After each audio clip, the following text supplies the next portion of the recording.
Hey everybody, how you doing? I want to make a little correction from my last video that I made on Fix the Debt. Somebody pointed out, I'm not sure if I said this or not, but somebody made a comment that I said in 1992 when I was making a comparison between economic growth between 1992 and currently. I think I might have mistakenly said that the debt was 9.8 trillion in 1992. I meant to say that the GDP, total output of goods and services in the United States in 1992 was 9.8 trillion. Today it's about 20 trillion. So it has gone up 100%. And of course, I was using this as arguments as to why the whole fix the debt narrative is completely stupid and completely ridiculous. I mean, they talk about the debt having gone in 1992 from 45% of GDP up to its current 77% of GDP. And I said, so what? So show us some evidence that that has been negative or has had a negative impact. And I said, in that time, when the debt has gone from 45% of GDP to 77% of GDP, we have seen unemployment go down. We have seen interest rates go down. We have seen inflation go down. We have seen the dollar go up. And we have seen the total output of the economy double. So I was saying, if you are going to make an argument, you have to have some evidence to support that argument. If you're making an argument and everything and all the evidence shows to an opposite conclusion of what you are trying to argue, then you have no argument whatsoever. That's why Fix the Debt is a bunch of garbage, and it's why you have to go on Twitter at Fix the Debt, and every time they come out with this stupid garbage, just point that out.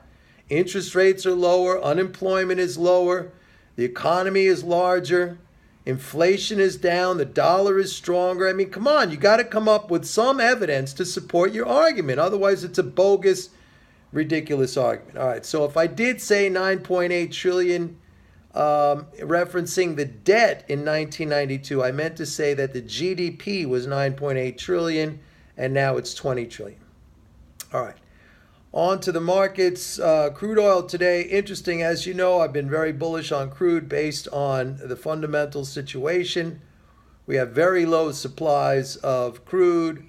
We have, even though we have seen a buildup recently in the last 9 weeks in gasoline, inventories are still down year over year. The economy is much stronger. Distillate inventories, even though we have seen a buildup those in the last 3 or 4 weeks, those supplies are sharply lower year over year. And again, the economy is stronger. Gasoline production is down. Okay, we should start to see draws pretty soon. Imports are down, so we are not importing in order to restock the crude supply. Exports of petroleum, or crude oil and petroleum products are up.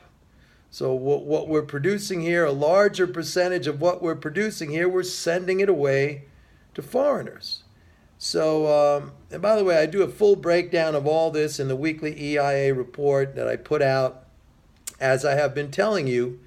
And as I also have been saying to you, there is a wealth of information in that report. You cannot just look at, the headline, what's happening with crude inventories, and expect to trade off of that. If that's how you are doing it, you're literally just rolling the dice. You don't know what you're doing. You're stupid. You don't know what you're doing. We take your money.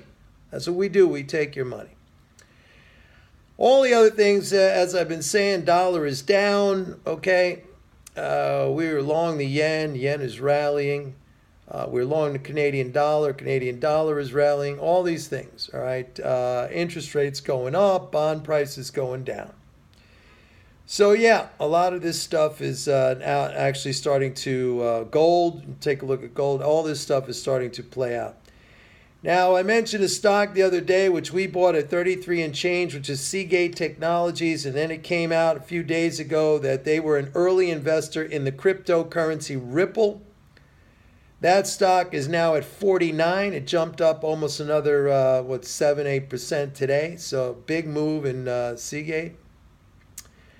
So that has been fantastic. Many other stocks that we own, for example, First Solar, which we had on all last year, and that stock, which we originally got into around in the mid 40s, and it traded all the way down to 25, 26, and I was bullish the whole time, telling people to get into First Solar. I had some subscribers who just, well, Mike, it's going to go to 15, it's going to go to 10, all right?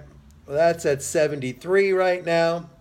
So we have a whole bunch of situations like that that have been doing very, very well. Again, if you want to check out the report, I am the only guy who uses applied MMT. Some of you may have heard of MMT, Modern Monetary Theory. That is the school, so to speak, of economics, which is the most concise understanding of our monetary system. You know, it's what I talk about all the time, but I'm the only guy anywhere who applies that in the markets. There are plenty of academics and theorists out there who talk about MMT and they write about MMT and maybe they teach in universities, but I am the only guy out there in the whole entire world who uses it in an applied sense in the markets. And that's why we beat everybody else, because MMT combined with the proper mental game is the ultimate approach to investing.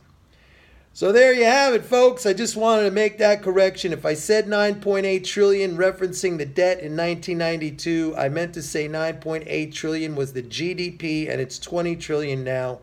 So all those people at FixtheDebt who are deceitful, dishonest, lying scum, whose sole mission is to propagandize and to paint a picture of the debt as something catastrophic, which it is not. Their argument is backed up by nothing. They present no evidence. All they keep saying is, oh my God, look at the debt. Oh my God. You got to present some evidence as to how this is negative. And if every single piece of evidence shows that the exact opposite of what you are trying to convince people of, if the exact opposite has happened, you have no argument whatsoever. All right, everybody. Bye-bye.